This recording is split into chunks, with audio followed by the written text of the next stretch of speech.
Patrimoine. Salut sur vous. En quête de patrimoine, découvrons notre histoire. La vie des saints. 22 décembre, nous fêtons le saint patriarche Jacob. Jacob, second fils d'Isaac et de Rebecca, allant en Mésopotamie pour épouser une des filles de Laban, s'endormit dans le désert. Pendant son sommeil, il eut une vision mystérieuse. Une échelle immense était dressée entre le ciel et la terre, et les anges en montaient et en descendaient les degrés. Du sommet de l'échelle, la voix du Seigneur se fit entendre. « Je suis le Seigneur, le Dieu d'Abraham et le Dieu d'Isaac. Je te donnerai, à toi et à ta postérité, la terre sur laquelle tu es endormi. Ta race sera aussi nombreuse que les grains de sable du désert.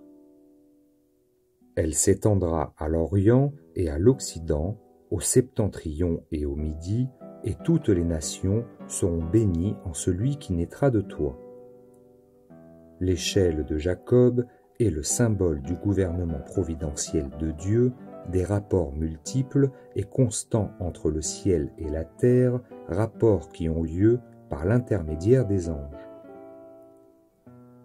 Jacob se maria comme son père l'avait désiré. Il eut 12 fils, dont chacun donna son nom à une tribu d'Israël. En revenant dans la terre de Canaan, il eut encore une vision symbolique. Il luttait contre un inconnu qui, ne pouvant le terrasser, lui toucha le nerf de la jambe et aussitôt le nerf se dessécha. Et le lutteur lui dit : « Désormais, tu t'appelleras Israël, fort contre Dieu. Et si ta puissance est telle, que peux-tu craindre des hommes ? » Jacob voulait à son tour savoir le nom de son adversaire.